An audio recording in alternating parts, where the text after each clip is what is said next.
now we should be recording. This is lesson 30 on fossils. And I'm going to continue seeing who are the attendees on the chat, all of that. I hope that the audio works well and everything, so we'll hope for that. So in today's lesson, like I mentioned, we are going to talk about and the processes by which this happen. All right, let me put this back on. I can.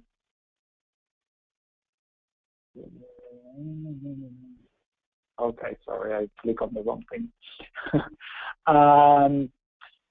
The Family School online has a very interesting lesson on fossils. And this would be also a very, very good lesson for you to teach to your younger siblings. So if you have siblings that would, that are also doing the family school, this would be a very fun lesson to teach to them. Okay.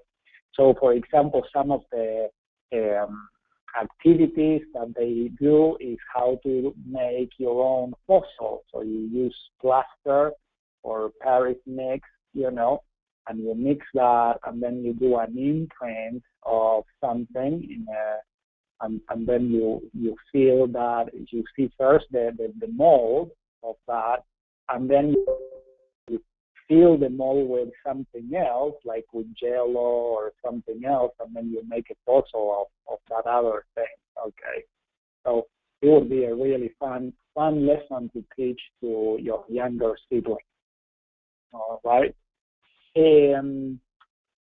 Let me see. In the family school, they have some also pictures of fossils. Here we have the image like of a fern on a rock, the imprint of that, and they also have kind of an example of an imprint of a leaf in cement. This is not a fossil because the cement is just concrete, man-made concrete, but it kind of follows the same principle of what fossils are. All right. So here you can see that the leaf was basically stuck on the cement. As the cement was being poured, there's another piece of the leaf there, and then eventually the leaf was completely eroded and weathered. Okay, it disappeared, but it left the imprint of itself. It rotted away. Thank you, Macy.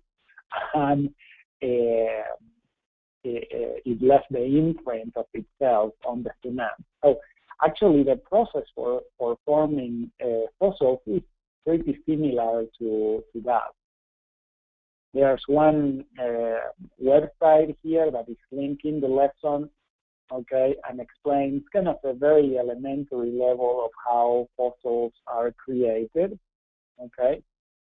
I like actually this website, and we are going to see this presentation and check out the different types of fossils and how are they formed and so on. So I won't be able to see much of the chart, I think. Okay. Yeah. So yeah, these are all linked in the lesson. Okay. And so you'll be able to also study them and use them if you want to teach the family school to your younger children. But we are going to go through these slides that are very good, very well put together. There are just 10 of them. So first it starts with what is the fossil, the definition, the preserved remains of a one living organism. So that is kind of one of the important parts of the definition, is that the fossil is kind of it shows the remains of something that at some time was living. Mm-hmm. And the important thing about fossils is they give us clues about what organisms lived in the past, okay? it shows the different changes that organisms had undergone in the past. So, for example, talking about ferns, if you find a fossil of ferns or trees in rocks that are in Antarctica, okay, what would that tell you? What would that show to you? You dig in, in the rocks in Antarctica, and you see that there are fossils there. That means that there was life on Antarctica once. It wasn't always frozen and cold. Yeah, it wasn't always cold, and it actually, you can see that the type of animals or plants that were there in that in that area. Okay, so things don't just travel through space. Somehow they had to arrive there. Okay, and so that is kind of the idea, the clues that fossils provide for us. And so they help us also understand how the past was formed. And so let's see the process. So this is one of the processes of how fossils are formed.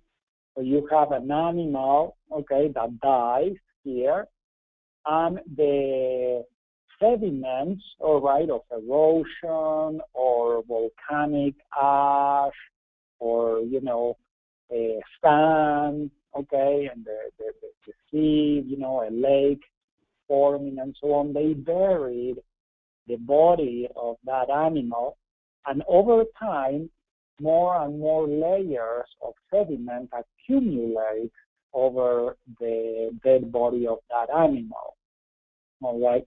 So most fossils occur in what type of rock?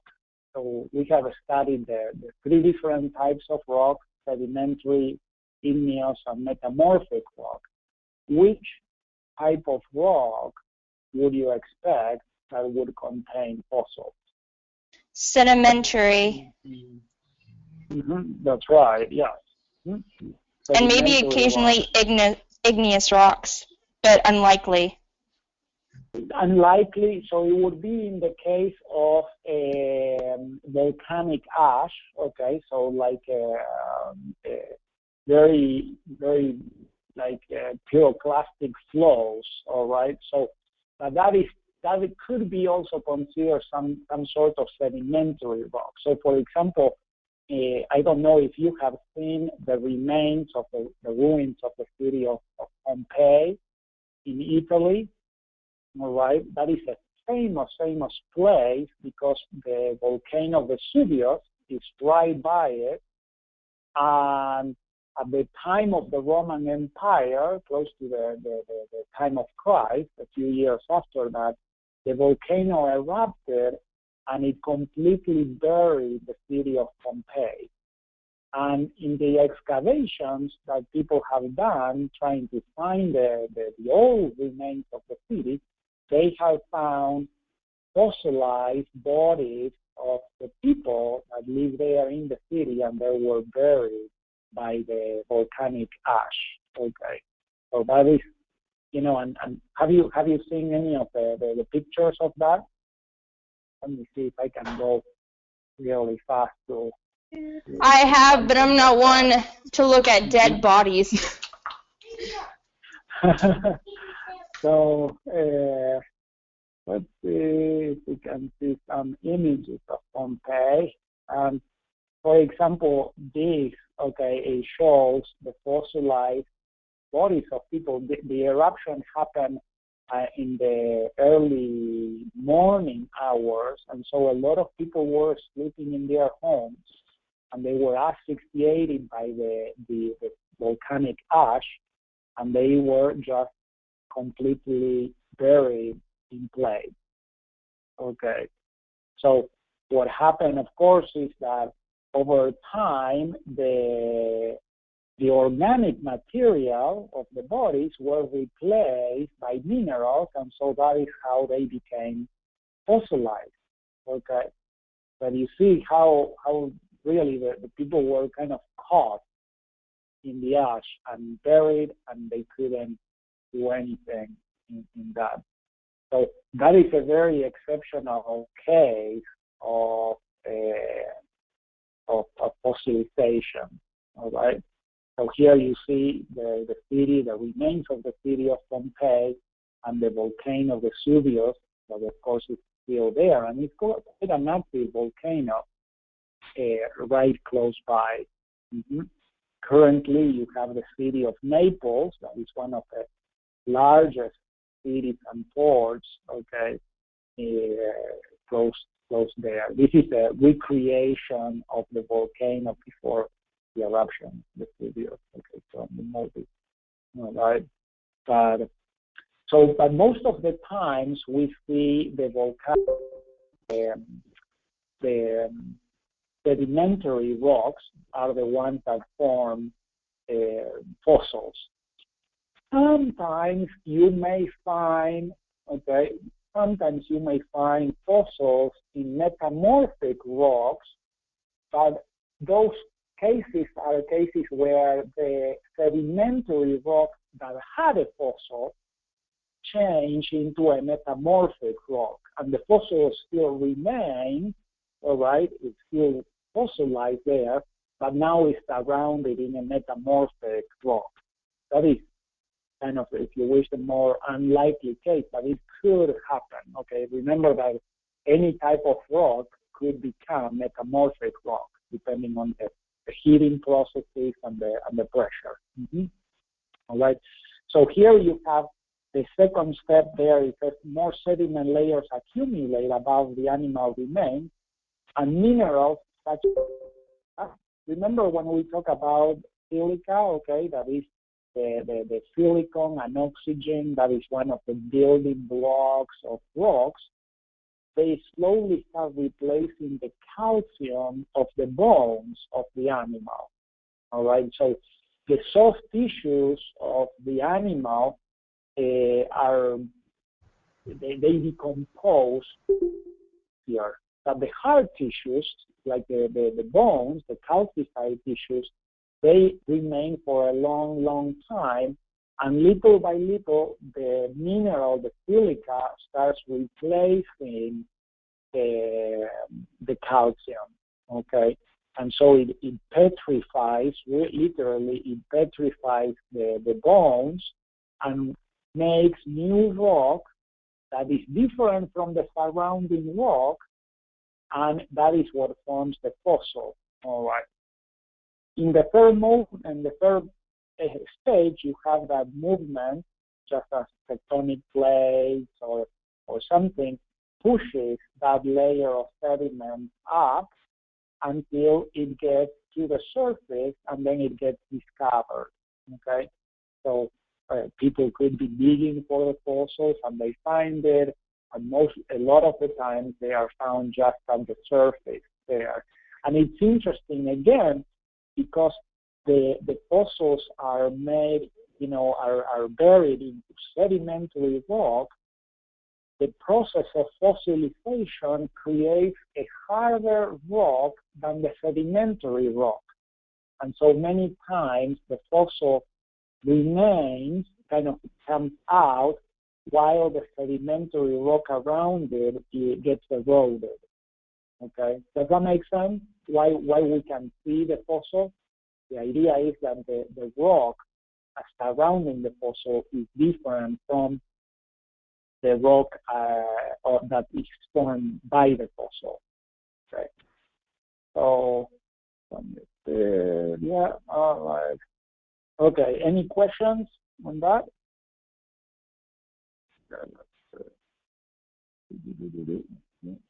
All right, so now let's go back to the five main types of fossils. Here we have petrified fossils, molds and casts, carbon films, trace fossils, and No. We are going to be talking about each one of these types of fossils. Okay. All right.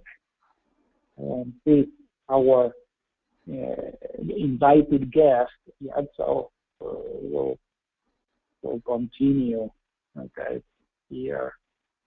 You let me know if you see someone. I think that is named Brad. Brad Coons. Okay. All right. So petrified fossils, as the word indicates, is basically when bones are turned into stone.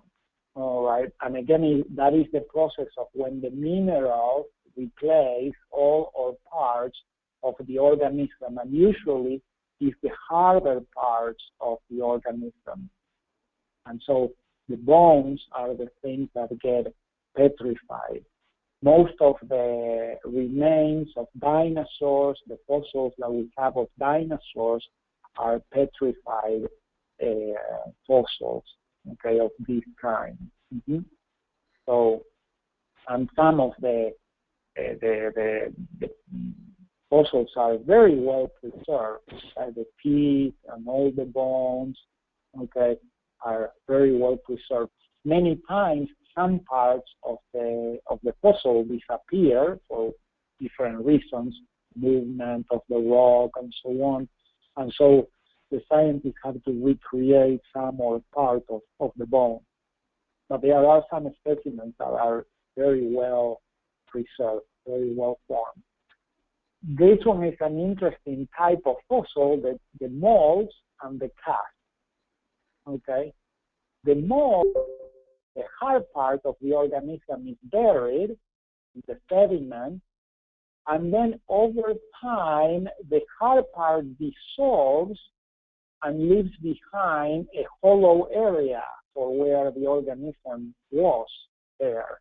Okay, and so the mold of an ammonite, okay, mollusk.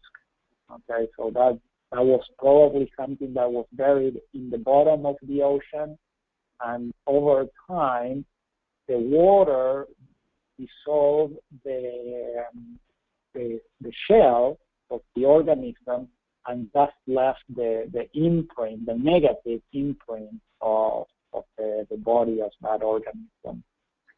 A cast is when, again, an organism is buried into sedimentary rock, but slowly the water with minerals replaces or fills out the mold, okay, and replaces the parts of the organism, and then it makes kind of a mineralized cast of the organism, okay? So here you have the mold is the negative, the cast is the positive, okay? Basically, the shape of the organism itself. They are opposite of each other.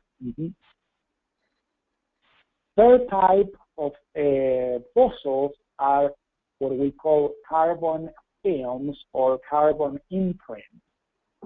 And that is when the organism basically is buried and in sediment, and eventually the material of the organism breaks down, but it leaves a layer of carbon. Most of our tissue, okay, plant or animal tissue, is made of carbon. And so the carbon, as it resides there on that layer of rock, is of a different color than the surrounding minerals of the rock. And so that is what makes the difference. And the higher concentration of carbon shows darker areas and so on. So these are not cast or molds, but they are basically just almost like, if you wish, a painting, an X-ray of the organism on the rock. And some of these are very, very well preserved, and you can see all the veins of the leaves of ferns and everything of the plant there. So 3 types of fossils. The 4th type are what we call trace fossils. These are not really fossils where we say that we see the remains of the organism, we see the activities of the organism. So in this case, this is a footprint, okay? And similar to how when you walk in sand, you leave your footprint, imagine if that footprint then gets preserved forever, all right? So we would have the case of an animal making a footprint, and then that footprint gets buried with layers of sediment of a different type, okay? And then that preserves the footprint in there. So for example, let's suppose that you have an area close to a riverbank where there's mud or sand, all right, and an animal is walking through there and leaving a footprint. And then let's suppose that there's a volcanic eruption, okay, or a mudslide or some dust storm and rain, and it buries that area with a different type of sediment, okay? And so the sediment, you know, it doesn't fill out the footprint, but it fills it up with a different type of sediment, and then over time, both layers get petrified. They get transformed into rock, sedimentary rock. Well, the layer above may be of a different type than the layer below, and so it may erode afterwards faster, rediscovering the layer underneath and seeing the footprint back. Okay, so you see that is the process of burying and then rediscovering the fossil. This is a different type. The 5th type of fossil is actually preserved remains. So these are fossils in a different sense. They are not petrified, but they are buried, and the remains of the animal can be preserved almost completely.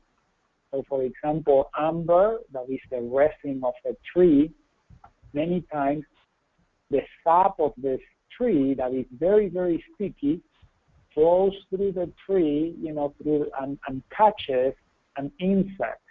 Once the insect is caught, is sap, it cannot move, and so it dies, and then the sap would cover the remains of the insect, and that gets preserved basically forever. And this sap many times hardens into what we call amber. And so there's very, very interesting insects being preserved in amber. So usually amber contains small organisms, not large ones. Okay, you would never see, you know, a large animal because they will get actually free before they get trapped into the amber, okay, into the sap. But sometimes large animals get trapped into tar pits. Like this is in California. It's very, very famous for having tar pits, and they have found inside the tar bones and fossils of entire animals. All right, so that is very interesting because the tar, you know, disintegrates the soft tissues. It converts it into more tar, but the bones, they stay there, and because they are surrounded by the tar, they don't decay. Okay, and so they can find these bones in the tar pit. In ice, in regions where animals die and are buried in ice, the frozen nature of the ice actually preserves the whole organism. Okay? And in this case, sometimes they have found complete animals buried in the ice where everything is preserved, even the content of their stomachs. Okay, so that is a very interesting case of fossil. So there we have that very interesting presentation really on fossils. There are any questions? Let me check with the chat. Okay. All right, Mammifier, true, tigers, giant sloths, pretty much all ice age animals. And Emma, you said that I think one time they found a girl. I didn't know that, but it's certainly possible. So I remember not too long ago actually seeing, you're right, they found a girl basically fossilized in ice in the Andes Mountains in the area of Peru. Okay, and it was very interesting because as I read that article, it was a National Geographic article, and they described that, you know, they had, everything was preserved. Her dress, the earrings she was wearing, her hair, everything was preserved within the ice. Okay? So, yeah, we say, you know, poor people, but, you know, sooner or later we all die, okay? And then, you know, it's a way of being buried, really. That is an interesting way of being buried. Christopher, you said that I think it was in the Alps also. I think you are right. In the Alps, there was, if I remember correctly, reading also an article of in National Geographic of a hunter that they found basically frozen in the Alps, and it was a very, very old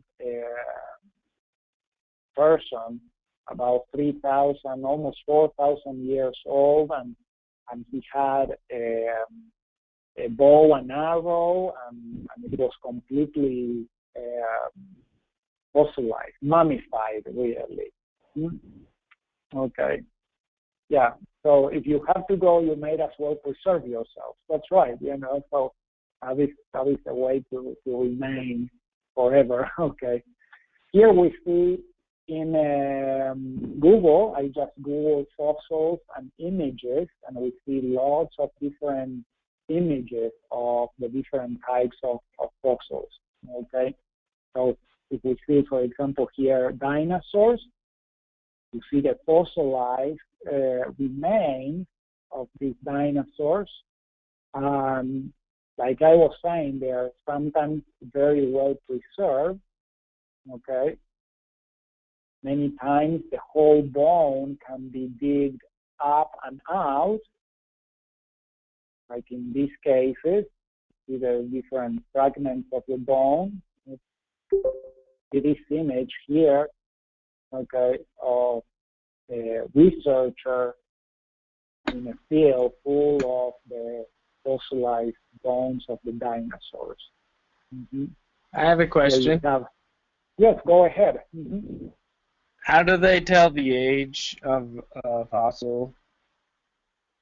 That is a very good question. Okay, so one of the ways on how they tell the age is by looking at the depth of the sedimentary rock where the fossils were buried.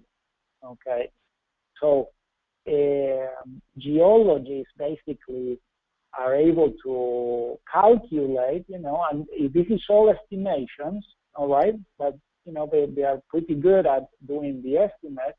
And so what they say is, okay, this sedimentary rock accumulates at a rate of so many inches per 100 years, okay?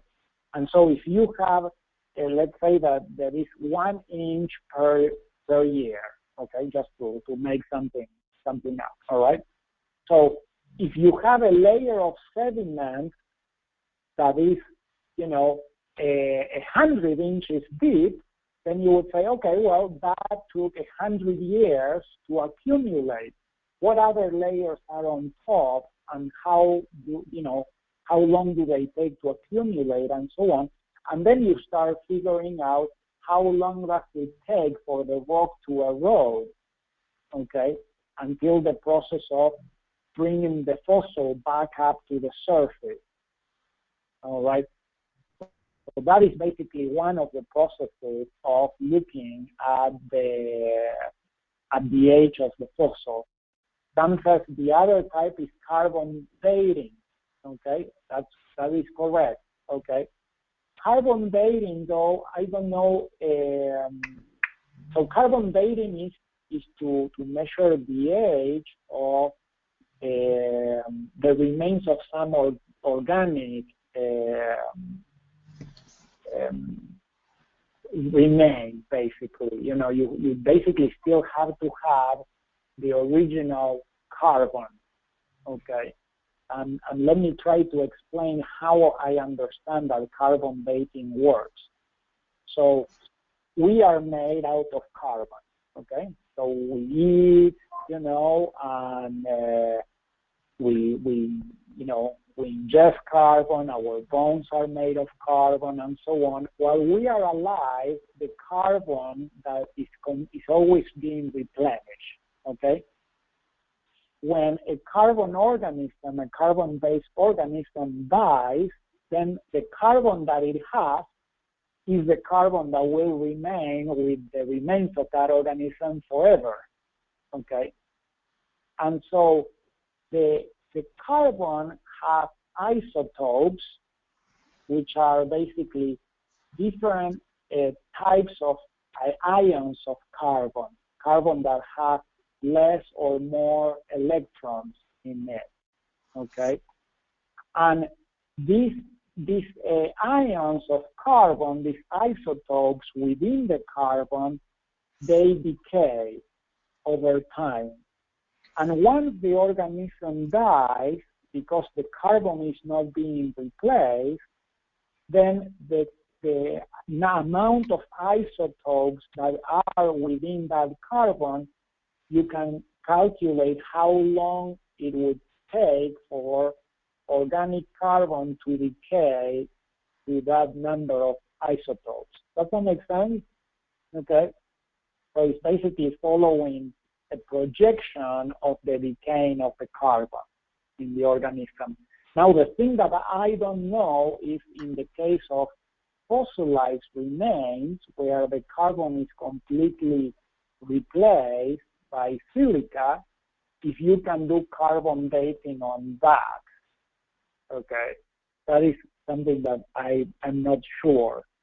All right, so I imagine that you could do probably carbon dating on other things. Okay, so that is I think the process of that. I have also in the lesson the link here to the Wikipedia article on fossils. It's a very, very good article and quite understandable, really. Okay, so it has the different fossilization processes. This is similar to what we saw in the slide, okay, but with bigger words. Okay, so as you read that, you could say, oh, okay, so that is what I saw in the presentation and so on. So like the permineralization process is the one where we see that the mineral-rich groundwater precipitates and occupies the empty spaces left by the organism and fills them with mineral. Okay. Then we have the cast and mold and so on, replacement and recrystallization, and the different types of processing. Here we have also estimating dates. So Rodney, this part of the article, all right, shows you how scientists basically estimate the date. And so one of the processes is by radiometric dating, which is the carbon dating that we were talking about, all right? The other one is to do what I was explaining, it's called stratigraphy. So it's basically trying to calculate, how long it takes for the different strata or the layers of the sediment to accumulate and erode, and then you can estimate that. Okay, so these are some of the processes for calculating the time of fossils, the age of fossils. Does that help? Mm-hmm. Yes, it does. Okay. All right. So here we have then the images of dinosaur fossils. Here we have images of different animal fossils, of fish. All right. So these are, you can see, are more like imprints, starfish, molds, and calves. This is a mold. All right. Okay. So very, very interesting. A mold here. Mm-hmm. And let's see if we go to see rocks and, okay. Sometimes once in a while you can actually find rocks of mineral with fossils in there. Here we have some samples of amber, and you see how I was saying that it usually is a small insect. This is quite a large scorpion that was caught in the amber. By the way, the word amber in Greek, the word for amber in Greek is light. Is it light? It's electron. Okay.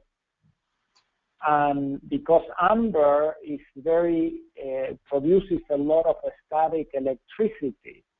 So electricity was first discovered when people rub amber, okay, against something else, like against their skin and everything, and it produced a lot of static electricity, okay?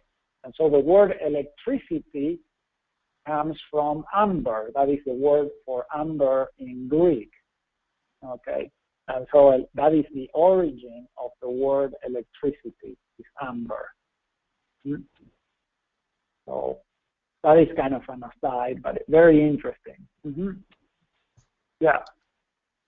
So Emma says, just by looking at this, you realize that our Heavenly Father really does want us to learn about the world around us, even the insects and animals of the past.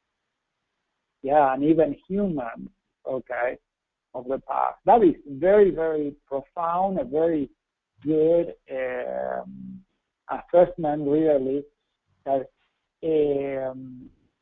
Heavenly Father has left, if you wish, the imprint of life, the document, okay, of life before, in order for us to be able to appreciate it, to see it, to study it, okay. So these are some fossils of plants. I don't know why we have here a turtle in the middle of that. Sometimes Google indexes things kind of interestingly. But that is very, very good. Very good.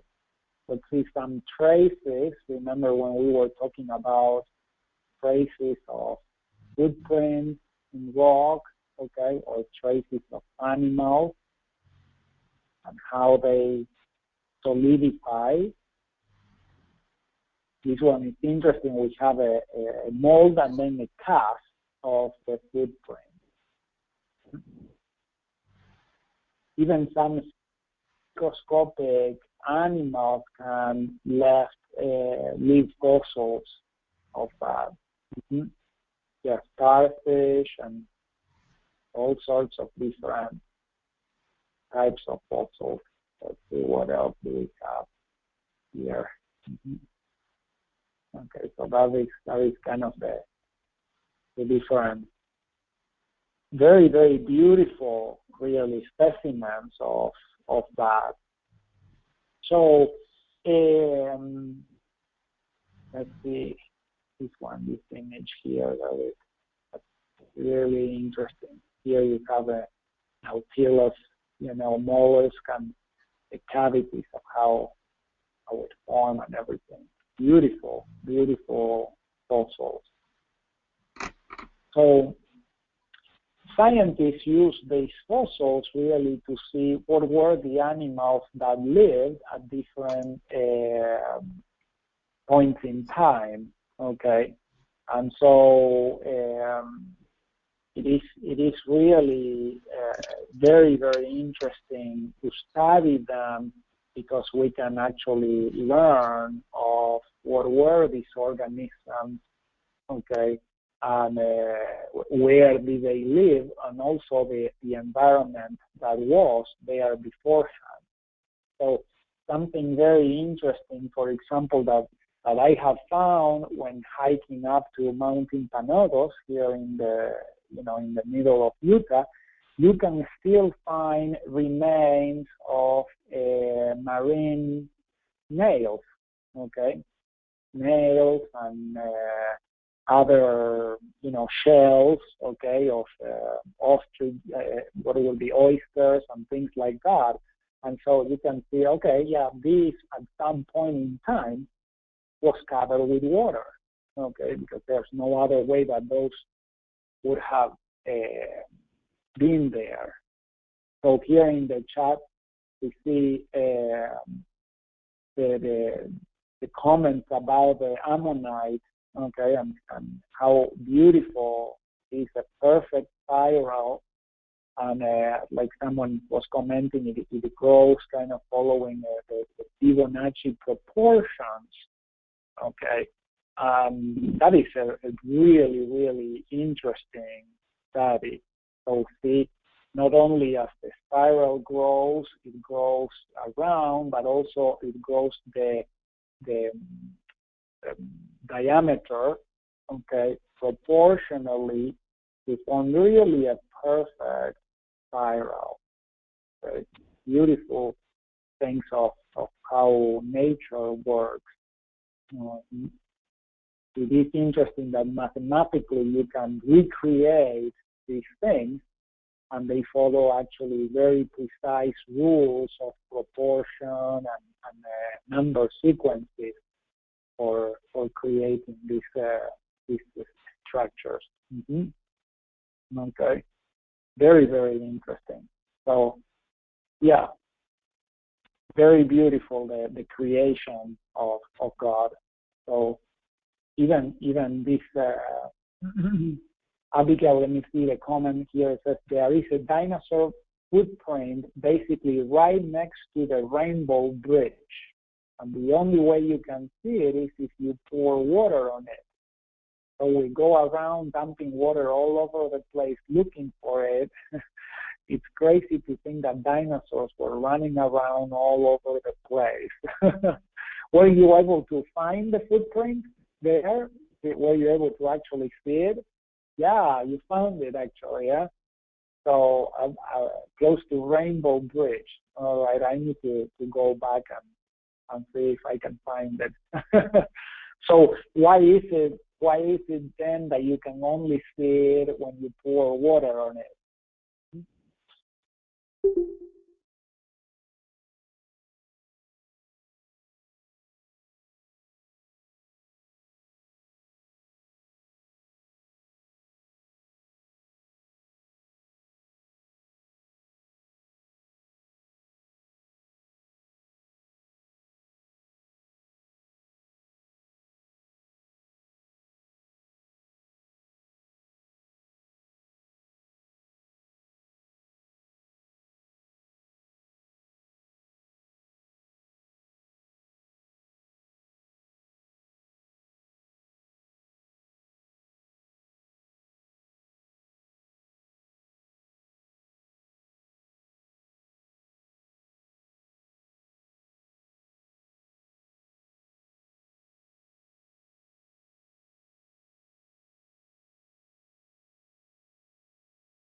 Coming back.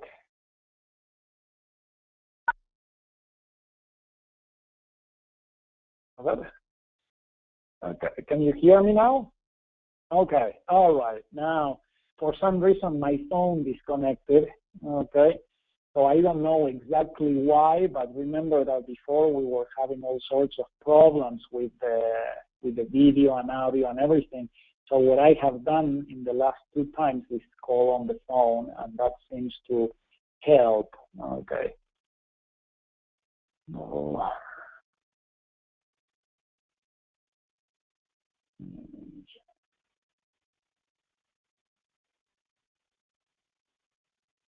Okay, let's see. A Rainbow Bridge is okay. Does that sound like the right place, Abigail? Mm-hmm. So Rainbow Bridge here by the Grand Canyon. Okay. So let's see. Rainbow Bridge National Monument. So this is still in Utah, isn't it? So yeah, this is Lake Powell here. So it's not yet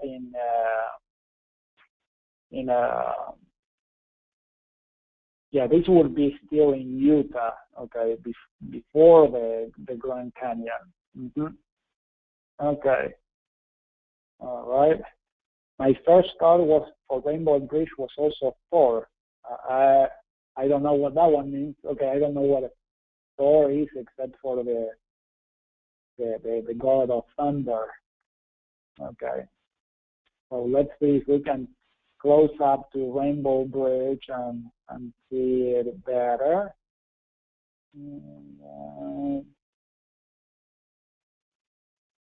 Okay, so there would be the bridge.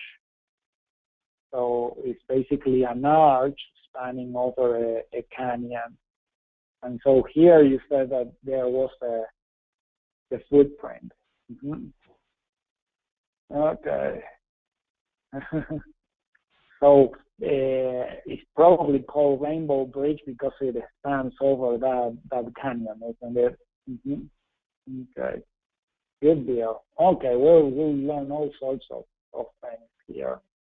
So now let me switch a little bit of topics and see.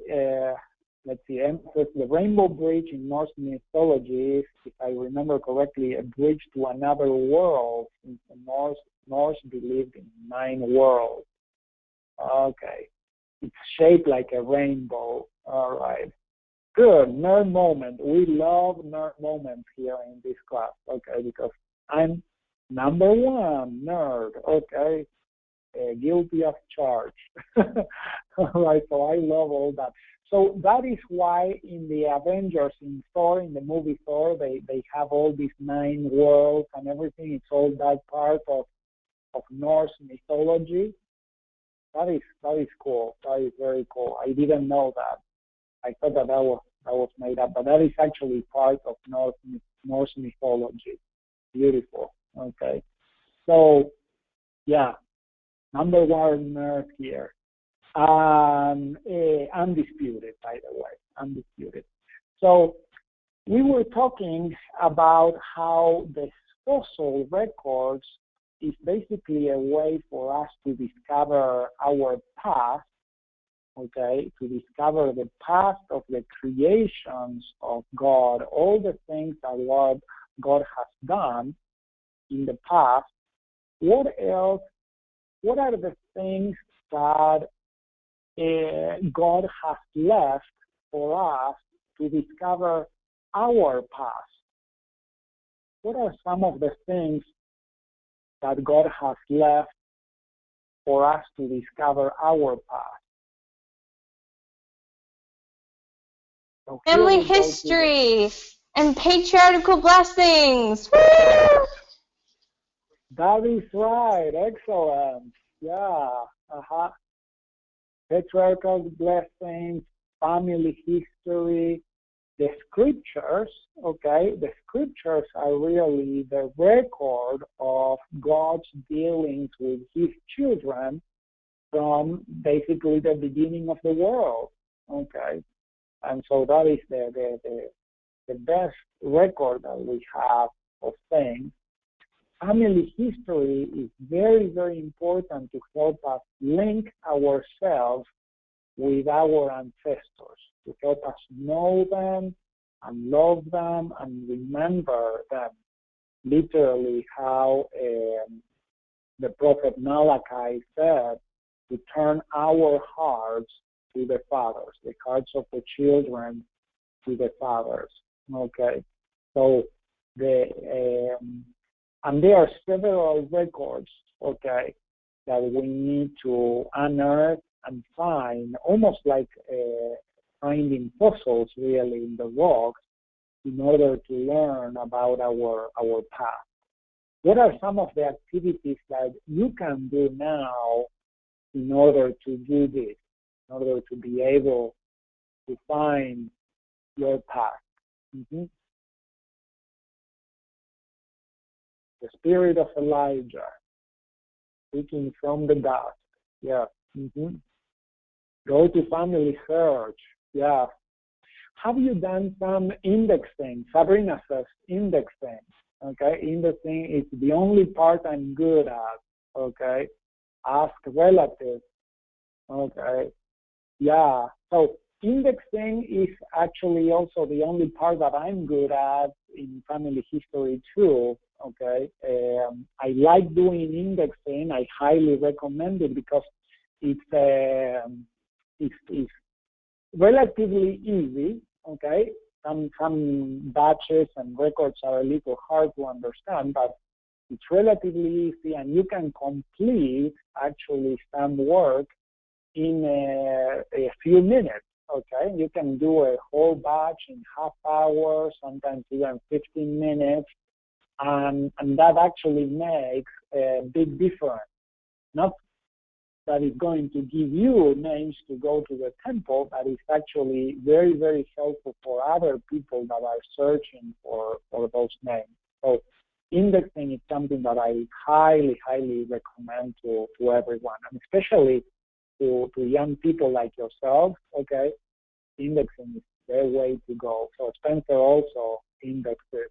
Madeline says, I usually index on Sundays after church. Great, excellent. Beautiful way. You know, that is a great activity really for a Sunday afternoon. Okay. So what are some of the things that you like about indexing?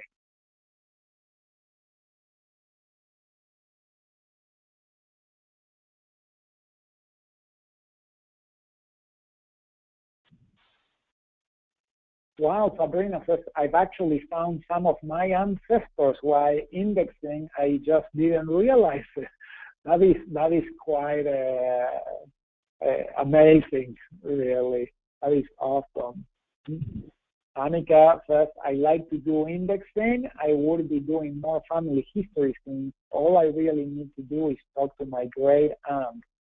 But it is tricky right now since she is in Vermont and doesn't have the internet.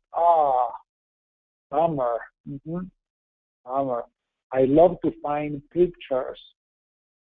Personally, Emma said, Madeline said that, I love to find pictures. What are the sources for the pictures that you find? Emma says, personally, I go to my lines and see how far I can go. Then the ones that are missing, I try to find them. Good. Annika, my grandma found a whole missing family link while she was indexing. That is awesome. That is so awesome, really.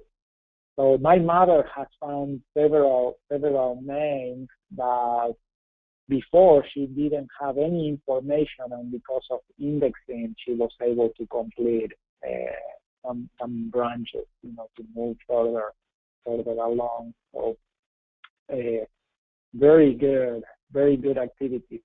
Something that I would really like to get more into is to write personal histories.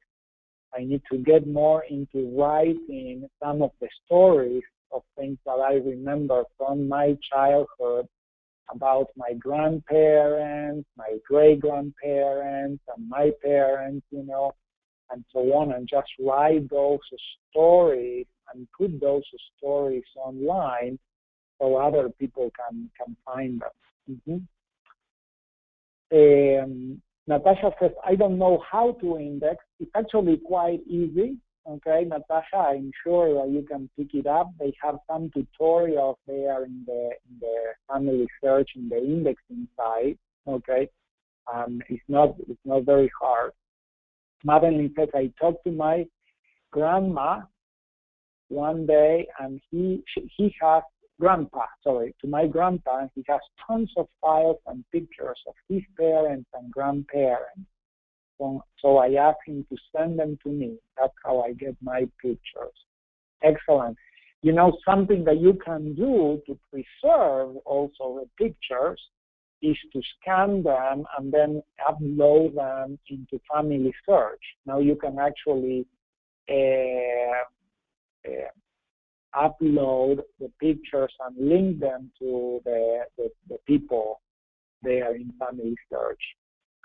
Sabrina says, I've got Gandalf, Pippin, and Frodo. Okay. I didn't know. So, did you index them or what? Okay. So, as you can see, the activities really of Family Search are really a way to preserve our past. Okay, and it is a very important thing, you know. So we see that God has done quite a bit to preserve the remains of animals and the plants, the creations that He has made, to turn them into fossils so we can appreciate them and study them. Okay, I feel that similarly we can do the same thing by trying to keep the records on the fossils of our own ancestors and our own personal life. All right. So you are quite young now, but I tell you, time passes by really fast. So if you write in your diary, if you have a journal, try to remember that those are the stories that your descendants are going to be able to read and get to know you through them. My wife has a journal, some journal entries from her great-grandmother that was the first member in her family coming from Sweden. Okay, and it's a beautiful story, and she is named after that ancestor. So. Spencer says, I found this website where you can find your ancestors' graves. That's right. That is also another activity that you can do, and some people are doing that, is going to cemeteries, taking pictures of graves, and then uploading those and indexing those so people can find them. Annika says, my great aunt has a bunch of huge binders full of family history, pictures, birth certificates, marriage certificates, and all kinds of things.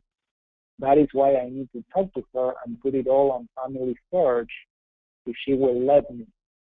She is in LDS, so I'll do this summer. Excellent. Well, we'll be praying for you that she'll be able to see the importance of preserving these things. So one of the ways that I found is probably best to help people be willing to share these things is you can teach her how to log into Family Search and how to upload those documents herself, you know, and so she can share them then with other family members and everything, because I'm sure that great aunt doesn't want to keep that just for herself. Yeah. So you will get started. Yeah, it will take a long time to scan everything. But it's a very, very great an important activity to do. So, okay. She's the one that doesn't have the internet, so maybe I can talk to her coming into my house. That's right, yeah. Or invite her to a family history center. Try to find where is the closest family history center to her home there in Vermont. Maybe she will be able to even find some senior missionaries that can help her and everything. I'm sure that will be possible too. All right, well, thank you very much for all your comments and all your participation. I've learned a lot this class. I've learned a lot about fossils and these processes. That was actually very interesting to me. Again, I recommend this article on Wikipedia. It's very interesting. Even at the end, it has different types of fossils, okay, and of the study of fossils, right? So the people that were interested in that, very, very good article, okay. So, Sam, do you have a microphone available? Would you like to offer a prayer? Okay. So Emma says that when she was younger, she wanted to be a paleontologist. That's good. Yeah. You can still be a paleontologist. And an author. You want to be an author. So. Sam, would you like to offer the closing prayer for us? Or who has a mic there that would be willing to do that? Also, now you want to be an archaeologist. Well, archaeologists and paleontologists, both of them are cool and very similar, really. Yeah. Okay. I'm trying to see who has a microphone, okay, and would like to offer a prayer to close the class. Sabrina, do you have okay, Sabrina, go ahead. Good deal. Dear Heavenly Father, thank you for this day. Thank you for the opportunity to come together and to learn more about paleontology and geology, and please bless us that we'll be able to take from this lesson and apply it to our daily lives. And we say these things in the name of thy beloved Son, Jesus Christ. Amen. Amen. Thank you very, very much. I appreciate your participation, all of you. Thank you.